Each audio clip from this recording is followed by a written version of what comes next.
I used to believe that being patient made me strong.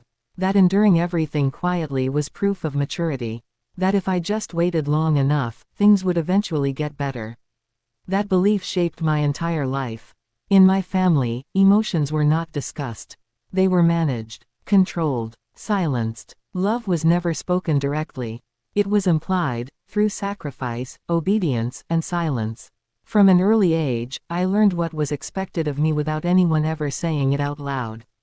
Don't talk back. Don't question decisions. Don't create tension. Be grateful. I became very good at reading people, at sensing moods before words were spoken, at adjusting myself to fit whatever version of me was most convenient. Everyone praised me for it. You're so easy. You understand us. You don't cause problems. What they didn't see was how often I ignored my own feelings to keep that image alive. As I got older, the expectations grew heavier. I wasn't just expected to behave. I was expected to carry responsibility, to support, to sacrifice, to stay. Whenever something went wrong in the family, I felt it was my job to fix it. To calm things down, to smooth over conflict, even when the conflict had nothing to do with me. If I hesitated, guilt followed. Family comes first. Family stays together. Family doesn't abandon each other. Those phrases were repeated so often they felt like laws. I rarely asked myself what I wanted. And when I did, the answer scared me. Because I didn't know anymore. My life slowly became a series of obligations. I chose paths that felt safe, not fulfilling. I stayed quiet when I wanted to speak. I smiled when I felt exhausted. And over time, something inside me began to disappear. I didn't notice it at first. It showed up as constant tiredness, as irritability I couldn't explain, as a heavy feeling in my chest that never fully went away. I told myself I was just stressed, that everyone felt this way. But deep down, I knew that wasn't true. Family gatherings drained me completely. Even short conversations left me tense. I was always preparing for criticism, for comparisons, for subtle reminders that I wasn't doing enough. No matter how much I gave, it was never enough. One moment stands out clearly in my memory. We were sitting together, talking about the future. Not my future, the future. Plans were being made around me, not with me. Decisions discussed as if my role was already assigned. When I tried to speak, I was interrupted. When I expressed hesitation, it was dismissed.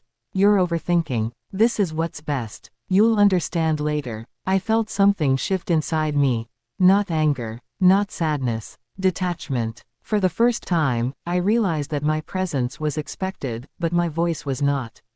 That night, I went home feeling strangely empty. I stared at the wall, replaying the conversation over and over. And a thought surfaced that I had avoided for years. If I stopped trying, would anyone notice? The answer hurt more than I expected.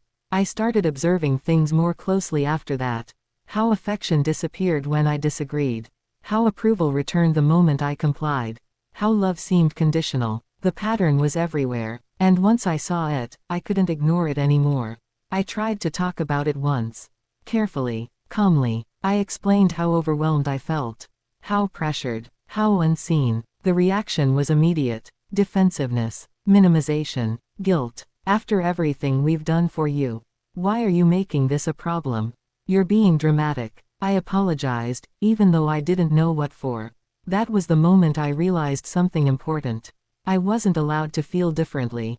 Any emotion that didn't align with their expectations was treated as a flaw.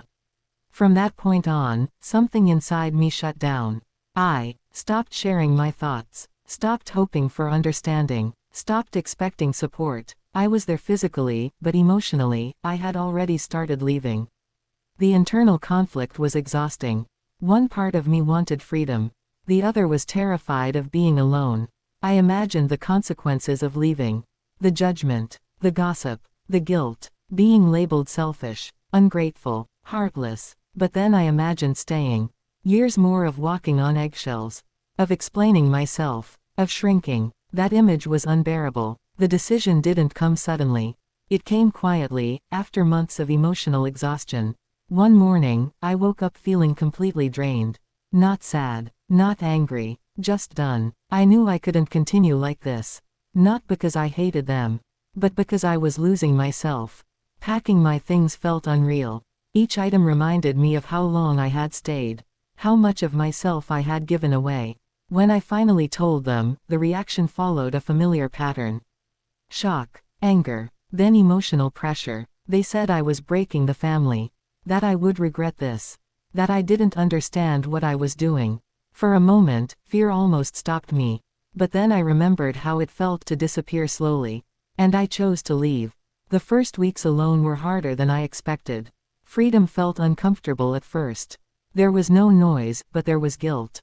I questioned myself constantly. Was I too sensitive? Did I give up too easily?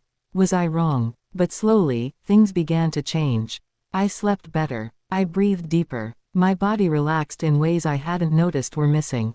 The silence became peaceful. For the first time, I made decisions without asking permission. I said no without explaining. I existed without apology. I started reconnecting with parts of myself I had forgotten. Things I enjoyed, things I valued, things I believed. Some family members reached out. Some with understanding, some with conditions. And that's when I understood the truth.